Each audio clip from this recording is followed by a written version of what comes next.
Thumbnail शायद clickbait हो सकती है लेकिन मेरी बातें नहीं। तो पास्ट में मैंने काफ़ी सारी वीडियोस बनाई थी जिसमें हाईली एडिटेड वीडियोस भी थी और उसमें बहुत ज़्यादा टाइम लेता है, एफर्ट लेता है और सही से बातें भी कन्वे नहीं हो पाती है क्योंकि वो एडिटिंग के चक्कर में सारा कुछ चीज़ें बिगड़ जाती है। तो अभी मैंने सोचा कि क्यों नहीं एक रॉ वीडियो बनाई जाए जिसमें मैं बातें कंप्लीट तरीके से ट्रांसपेरेंसी के साथ मैं आपके सामने पेश कर सकता हूँ बिना कोई ऐसे एडिटिंग वाले चक्कर में आगे अगर सब्सक्राइबर्स रहे तो हाईली एडिटेड कंटेंट तो वैसे भी मिल ही जाएगा आपको। इंडिया में जब भी सरकार का जिक्र होता है तब उसके साथ बेरोजगारी, धर्म, गरीबी, दंगे, विकास, ये सब चीज़ें ऑटोमेटिकली जुड़ जाती है। बट आज हम इसमें से एक स्पेसिफिक टॉपिक को पकड़ेंगे जो है कि बेरोजगारी यानी कि अनएम्प्लॉयमेंट। अब बहुत सारे लोग अनएम्प्लॉयमेंट का एक्सक्यूज़ या फिर आप बोल सकते हो कि ब्लेम गवर्नमेंट पे डाल देती है कि गवर्नमेंट की वजह से हम अनएम्प्लॉयड हैं, हमें रोज़गार नहीं मिल पा रहा है।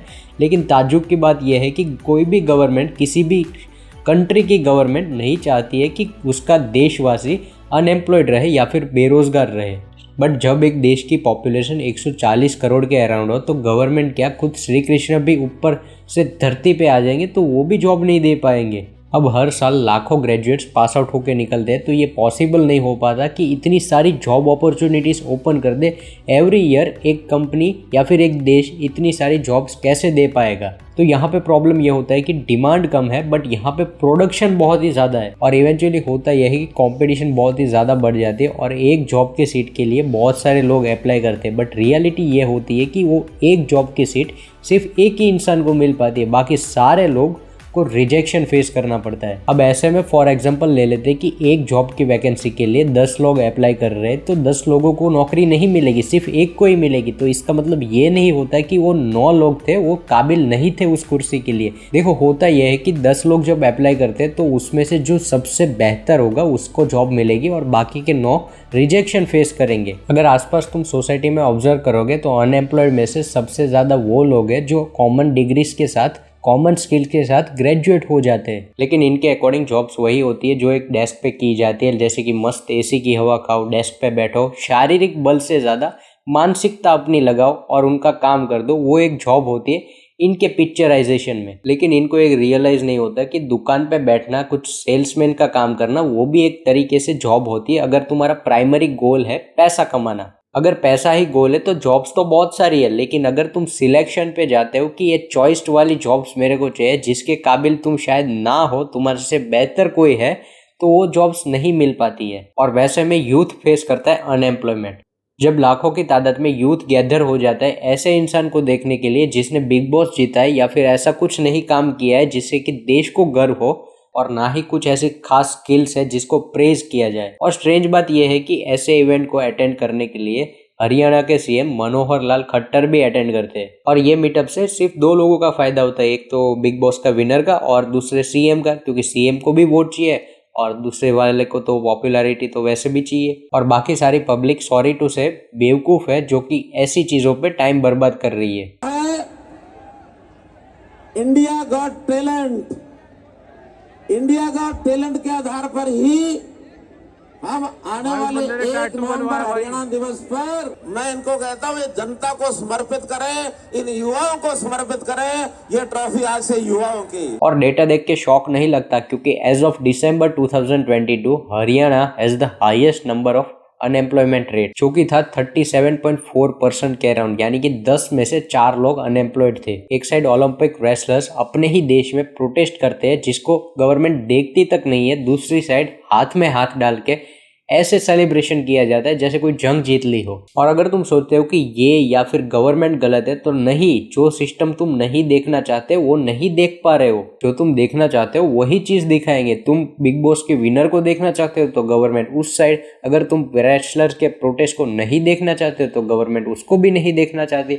तुम डिसाइड करते हो कि तुम क्या देखना चाहते हो, इसमें सही गलत का फैसला भी तुम ही डिसाइड करते हो। और अगर कोई अनएम्प्लॉयड है तो उसका रीजन गवर्नमेंट नहीं है, ना ही तो एजुकेशन सिस्टम, इसका पूरा ब्लेम तुम पे ही जाता है। कई लोग ये भी एक्सक्यूज देते हैं कि हमारा एजुकेशन सिस्टम खराब है, जो कि हमें स्किल्स नहीं सिखा पाता, वो बहुत ही आउटडेटेड एजुकेशन सिस्टम है हमारा।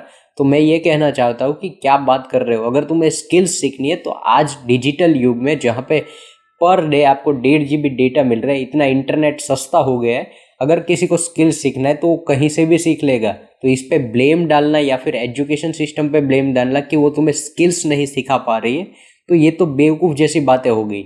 और अगर मान लो कि ये वाले एक्सक्यूज पे हम वर्क भी करते हैं कि इंडियन एजुकेशन सिस्टम को हम चेंज भी करते हैं, हम उसको स्किल बेस्ड ज़्यादा बनाएंगे, तो जो आउटडेटेड आप समझते हो जिससे कि अनएम्प्लॉयमेंट बढ़ता है, तो वो चीज़ें हम हटा देंगे, हम ज़्यादा से ज़्यादा स्किल सिखाएंगे, तो भी बेरोजगार रहोगे, तो भी अनएम्प्लॉयमेंट रहेगा ही। क्योंकि ये चेंज के बाद सब लोगों के पास स्किल्स आ जाएगी, और सब लोगों के पास अगर स्किल्स आ गई तो सिचुएशन वही की वही रही कि 10 लोग आएंगे, उसमें से सबसे ज़्यादा जो स्किलफुल होगा उसी का सिलेक्शन होगा। तो यहाँ पे प्रॉब्लम खत्म नहीं होती है। इसका सीधा सॉल्यूशन ये है कि ऐसी कुछ स्किल्स सीखो जो दूसरे के पास ना हो, या तो फिर ओपन हो जाओ किसी भी टाइप का काम करने के लिए, फिर वो चाहे टी स्टॉल हो या फिर किसी कपड़े की दुकान पे काम करना हो या फिर कोई सेल्समैन बन जाना हो, सारी चीज़ों के लिए ओपन हो जाए तो आप अनएम्प्लॉयड नहीं रहोगे। आज अगर कोई मजदूर भी मजदूरी करता है किसी मेट्रो सिटी में, तो भी वो 25,000 के अराउंड निकाल लेता है महीने के। और जनरली नोटिस किया होगा कि अनएम्प्लॉयमेंट को लेके बातें एक स्पेसिफिक ग्रुप को टारगेट करते हुए होती है, जैसे कि ग्रेजुएटेड यूथ।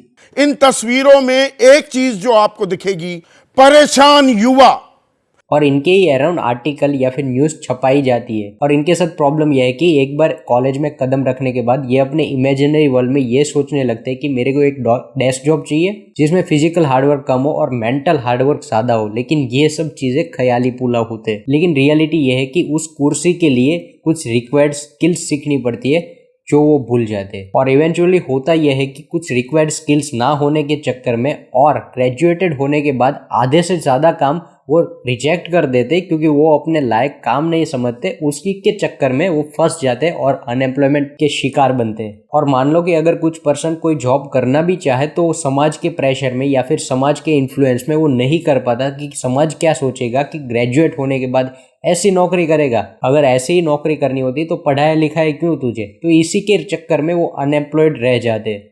अब नहीं मानेंगे। एमबीए चाय वाला का एग्जांपल ले लो, जो चाय के नाम पे इलॉजिकल ज्ञान देता था, लेकिन फैक्ट ये है कि पैसा तो उसी के पास गया। बंदा आया, मेरी जो शटर थी ना मेरी दुकान की, वो बिल्कुल कड़क सी चल रही थी, जो ऊपर नीचे नहीं हो रही थी। एक बंदा आया, उसने मेरे से 300 रुपये लिए। अब उसने मेरे को क्या बोला, मैं दिन भर में 25 से 30 शटरें सुधारता हूँ। 30 × 25 कितना हो गया?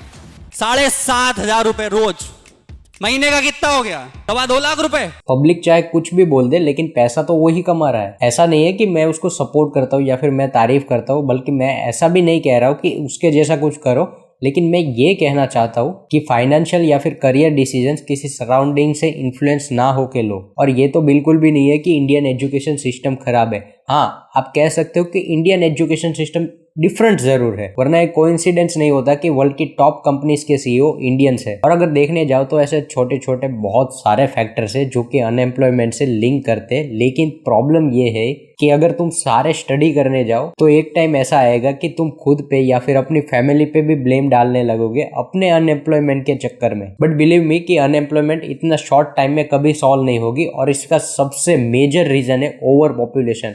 ये सब छोटे छोटे फैक्टर्स को अगर हम टैकल कर भी लेते, जो मेजर जो फैक्टर है जो कि अनएम्प्लॉयमेंट ज़्यादा तक डिसाइड करता है, वो है ओवर पॉपुलेशन। और जैसा कि 2024 के इलेक्शंस आ रहे हैं, तो इस टॉपिक पे बहुत सारी बातें होगी। और अब तो सामने इंडिया अलायंस भी है, तो जो सुनना चाहोगे वही मिलेगा। तुम अच्छा सुनना चाहोगे तो अच्छा मिलेगा, बुरा सुनना चाहोगे तो बुरा मिलेगा, सारी चीज़ें मिलेगी। लेकिन सत्य ये है कि परिवर्तन चाहते हो तो थोड़ा सा कष्ट सहना पड़ेगा।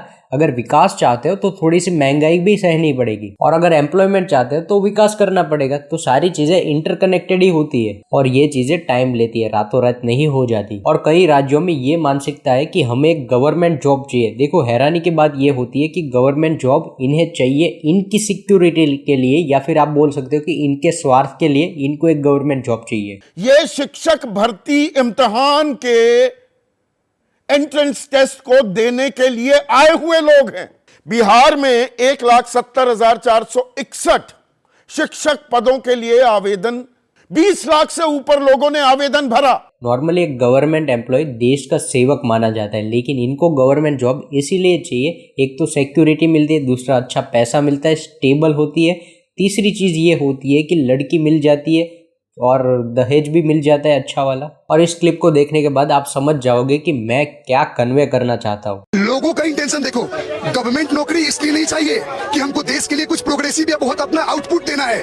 नौकरी इसलिए चाहिए क्योंकि एक लाइफ सेटल हो, आराम से चेयर तोड़ सके, काम ज्यादा हो या कम हो पैसे मिलते रहे, पेंशन मिले, अच्छे दहेज में सरकारी दहेज मिल जाए, बढ़िया लड़की मिल जाए। तो आप लोगों का मानसिकता देख रहे हो, लोग ये नहीं, विरोध वही लोग कर रहे हैं जिनको दिक्कत हो रहा है, कंपटीशन फेस नहीं कर सकते। अब एक बात बताओ, by the profession who I am, my self doctor Prakash Singh.